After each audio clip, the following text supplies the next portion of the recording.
M.V. करुणा शांत समुद्र को चीरते हुए सिंगापुर से भारत के रास्ते पर है।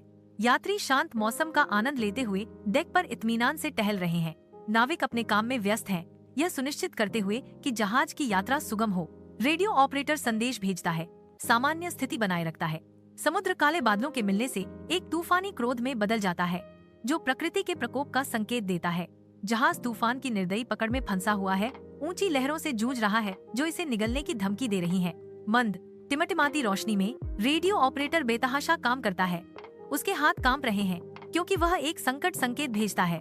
हवा स्थिर बिजली से चटक रही है, जिससे तनाव बढ़ रहा है क्योंकि वह फुसफुसाता है, कुछ गड़बड़ है। हमें लगता है कि कोई हमारे साथ नहीं है बल्कि हमारे पीछे है। 6 महीने बाद एक मछुआरा खुले समुद्र में जहाज को बहता हुआ पाता है। जहाज शांति से बहता है, किसी भी आवाज या जीवन के संकेत से रहित। अकेला मछुआरा सुनसान पोत पर कदम रखता है। हवा में एक मौन प्रश्न लटका हुआ है। डेक पर बिखरी हुई चीजें अस्त व्यस्त पड़ी थीं, जो जल्दबाजी में किए गए प्रस्थान का एक डरावना प्रमाण थीं। मछुआरा केबिन में कदम रखता है, उसके ऊपर आशंका की भावना छा जाती है। दीवारों पर खून के धब्बे हैं, जो एक भयानक संदेश बनाते हैं। हम अभी भी यहाँ हैं, क्या हम अभी भी यहीं हैं?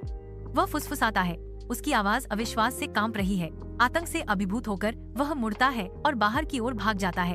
एक भूतिया जहाज समुद्र पर तैरता है। जहाज के केबिन की मंद रोशनी में खून से लिखे शब्द भयावह रूप से चमक रहे हैं। कुछ लोग जहाज देखने के लिए निकलते हैं, कभी वापस नहीं आते। दूसरे लौटते हैं। जो उन्होंने देखा उससे उनका दिमाग चकनाचूर हो गया। जहाज अंधेरे से आकार लेता है। इसकी उपस्थिति पहले से कहीं अधिक खतरनाक है। जहाज के भीतर खोई हुई आत्माएं बेतरतीब ढंग से भटकती हैं। पानी के किनारे एक अकेला शख्स खड़ा है, जो दूर एक जहाज को देख रहा है। क्षितिज पर जहाज चलता है।